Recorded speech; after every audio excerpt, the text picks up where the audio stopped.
Hi guys, namiss nyo bang mag night ride? Actually hindi man dapat ako magra-ride kasi nawalan ako ng gana sa motor. Explain ko sa daan kung bakit nawalan ako ng gana dito sa bike na to. Ay nako.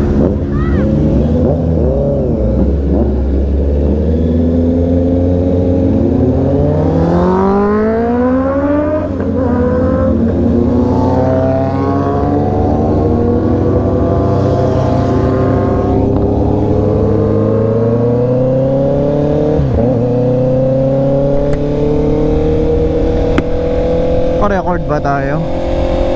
Oo. Hindi ko alam kung dito ako magkukwento ako sa SCTEX. SCTEX na lang kasi hindi naman tayo makakapag hataw-hataw eh. Chill ride lang tayo. Hirata ako eh. Hindi po pala to April Fools ha. Hindi dahil April ngayon. So legit pa sa legit. Hindi ko alam paano ko mapakita sa inyo eh.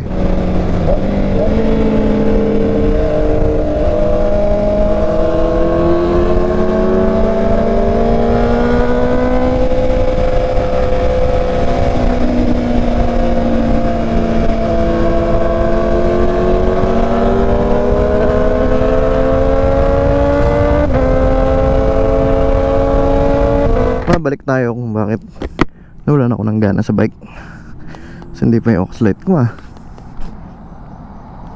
So kung mapapansin nyo, wala na tayong crash guard. At dahil doon nag-vibrate yung manubela ko kahit meron tayo ng Oxford bar end. Feeling ko dahil gumaan yung makina, dahil nawala nga yung crash guard natin na bakal na malaki, dahil doon nagkaroon ng vibration yung makina, tatamaan pati yung handlebars ko. Ngayon, kaya ako nawawalan ng gana kasi papunta ako dun sa yung cosmetics niya, kung paano yung pinapaganda ko eh. Kasi pangit tong crash guard eh. Pangit tong crash guard, ayoko yung crash guard, gusto ko sliders na lang. Pero ang problema, dahil dun sa sliders, nagkaroon ng vibration naman yung makina, ay yung handlebar. So hindi ko ngayon alam kung anong gagawin. Pero nakapag-order na ako ng insert weights, yung OEM na stock, which is dito. So OEM na stock, tapos pati yung sa dulo niya. Pero most likely i-adapt namin to, yung Oxford. Ang hindi ko lang alam ngayon is kung kailan siya darating. Kapag hindi pa rin umayos after kung ilagay yung OEM na insert weights, siguro ewan ko baka ibenta ko na tong bike na to. Masyado nung marami kasing nagastos ko, tapos nagkakaroon siya ng issue. Yun lang naman yung issue niya eh. Gusto niyo, kung ayaw niyo ng issue na ma-vibrate yung handlebar, balik niyo sa stock. Meron naman na tayong insert weight, so balik niyo, ilipat niyo lang yun sa stock na handlebar.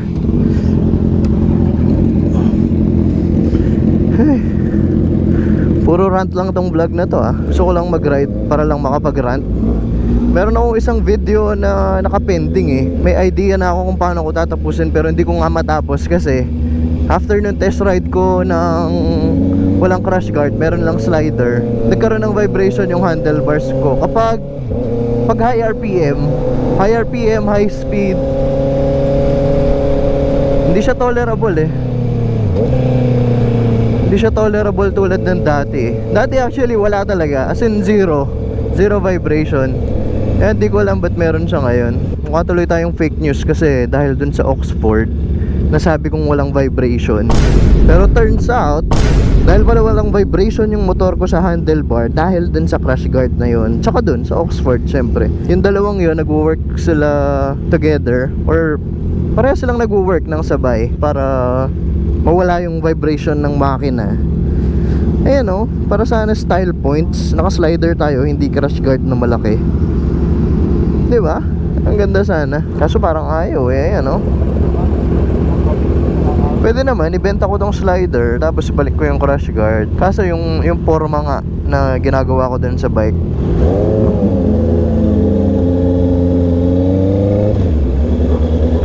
yung forma na ginagawa ko dun sa bike, hindi natin matutuloy, diba? Gusto ko kasi siyang i-shift sa clean na build. Parang malinis lang siya, very minimal yung mga aesthetics niya. Ang kaso, dun sa vibration ng makina, hindi talaga ako natut. Eto, dito may ilaw. Pakita ko sa inyo yung end build natin. Di ba naman sa end build, kasi ayusin ko pa nga yung vibration ng makina.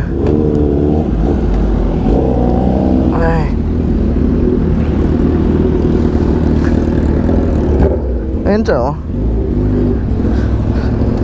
Di ba? Sliders lang. Napakalinis sana. Sliders, ano pa bang kulang nito? Integrated tail light. Sana, kung di ako nawalan ng gana.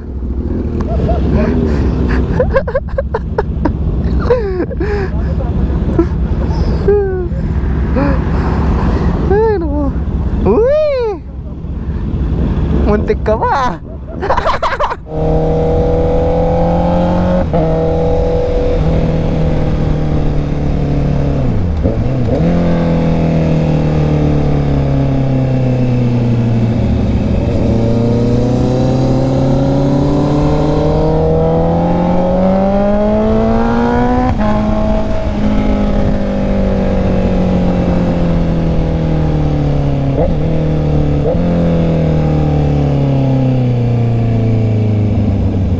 So anyway, ayun na nga. Kaya bakit tayo nawawalan ng gana din sa bike? Kasi ang dami na nung nagagastos ko. Tapos panibagong gastos, panibagong issue. Actually may nakapending pa nga ako dapat na bilhin para sa throttle eh. Kaso nga lang, mas inuna ko syempre yung pangontra dun sa vibration ng handlebars natin. Kasi may mods nga tayo sa throttle. Sobrang vibrate naman ng handlebars natin. Hindi na natin siya may enjoy ng maayos, di ba? Mas maganda dun tayo sa mods na maayos muna natin yung bike.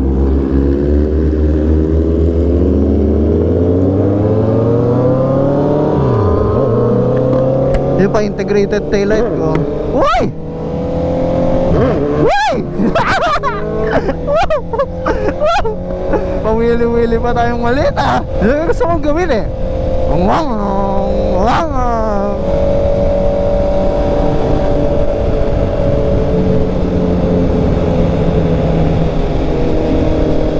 Kung may gana lang ako sa bike, bumomba ako sa tunnel na yon.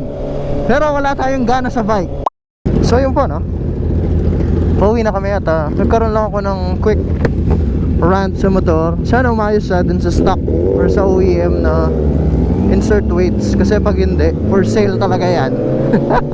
Masyado na kasing marami yung nagastos ko. Gastos, yung effort. Ano pa ba? Yung oras. Dami na. Kaya parang oras na siguro para ibenta. Kaya hindi rin ako masyadong nakakahataw eh. Kada ihataw ko, tapos kada maramdaman ko yung sa kamay, yung handlebars ko nga, hindi ako natutuwa eh. Nalulungkot lang ako sa nangyari.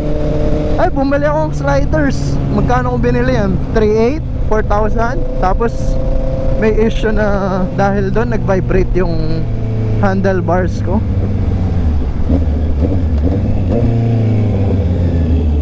So quick rant lang to na ano ba? Walang masyadong edit to. Wala akong gana eh.